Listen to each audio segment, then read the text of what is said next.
Hello, we are in Chapter 6, Section 6.2, the quadratic formula. In this video, we're gonna go over problem number 6, where we are to graph the given quadratic function using its properties. And it's giving us a list here of what we should go through to identify several points and the axis of symmetry on the graph, and then just connect those points with a nice smooth parabola. The first thing we are to do is to find f of -2. So we're simply plugging -2 in for x into our function. So we're gonna have -2 multiplied by that -2 squared plus 4 times the -2 and then plus 6. -2 squared is 4. 4 times -2 is -8.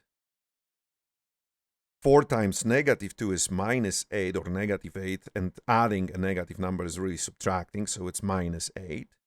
And then plus 6. And that results in -16 plus 6, so -10. That's the value of f of -2, resulting in the point -2, -10.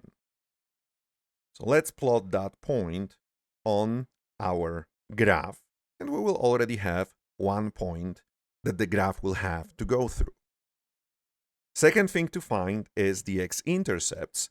That means the solution to the equation f of x equals 0.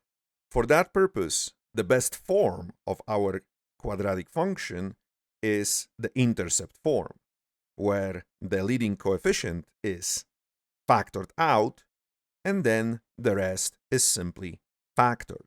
The leading coefficient is -2 in here, so we can rewrite f of x as -2 factored out, and that will leave us with positive x squared, then minus 2x. Remember that -2 has been factored out, so we have to pay attention to those signs, and then minus 3 in similar way.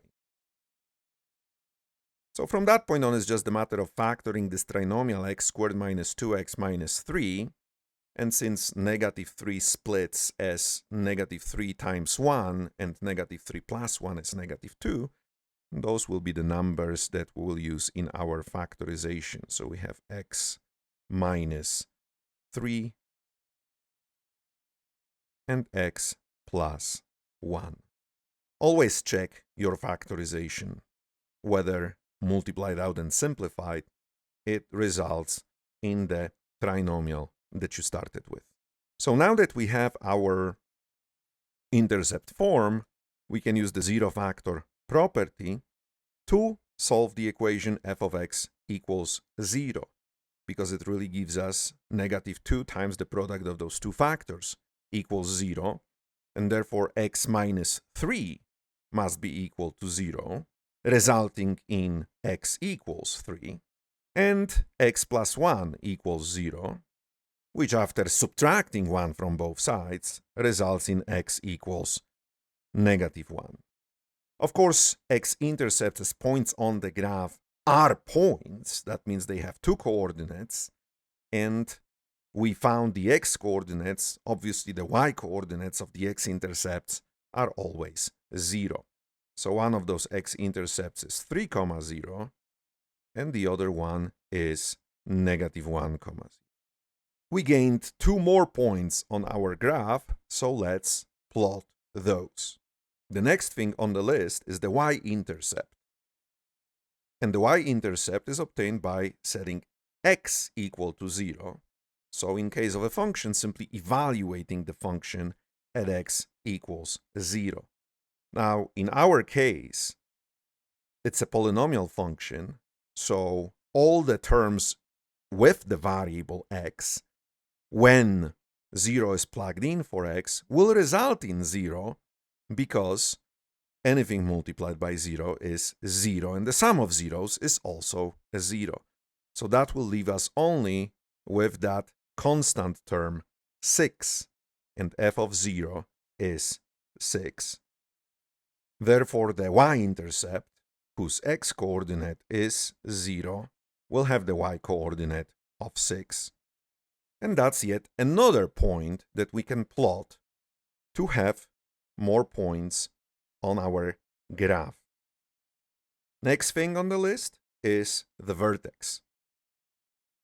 The vertex, that means the maximum or minimum point on the parabola, is obtained, for example, by using the formulas for h and k, the coordinates of the vertex.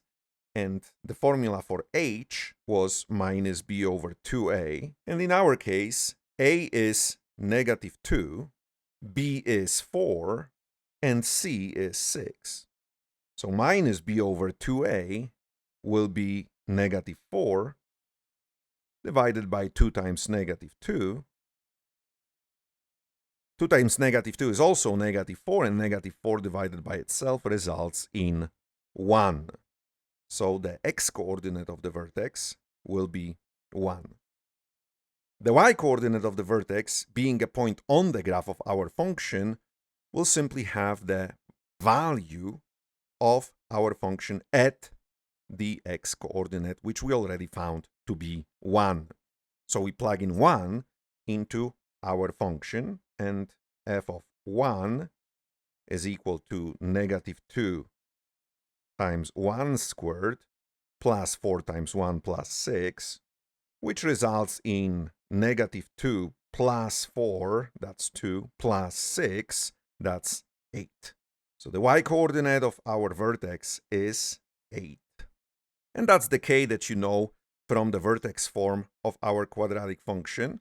So let me actually write that vertex form down as well here. So we can also say that f of x can be written as negative 2, the leading coefficient is always up front, then x minus h, so in our case x minus 1 squared, and then plus k, in our case plus 8.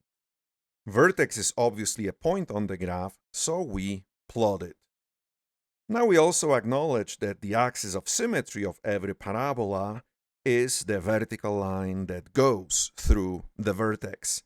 So in our case, it's the vertical line that goes through the point whose x-coordinate is 1, and therefore its equation is x equals 1.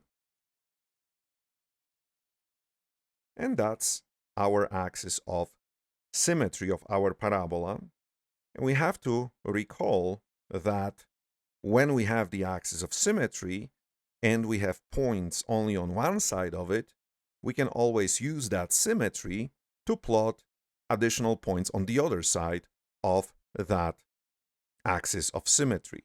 So since we have our point that we found first, negative 2, negative 10, which is 1, 2, 3 units away from this axis of symmetry at the y level of negative 10, its corresponding point on the other side should also be 3 units away. So 1, 2, 3 units away is here, so we plot that point right there.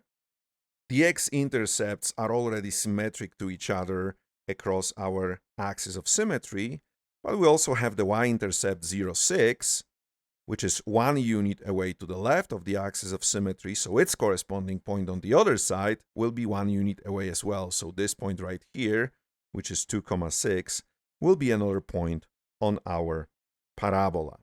That's really all the points that we will get in here, so we can already graph the parabola and complete our list by identifying the maximum minimum value. In our case, since the parabola opens down, because the leading coefficient is negative, just to remind you, we get a maximum value. And that maximum value is 8, the y-coordinate of the vertex. For the domain, for any polynomial function, we don't have any domain constraints, therefore it's all real numbers. And the range is determined, for example, from the graph in here. Since the parabola opens down, we'll go from negative infinity vertically up to the y-coordinate of the vertex, which is 8.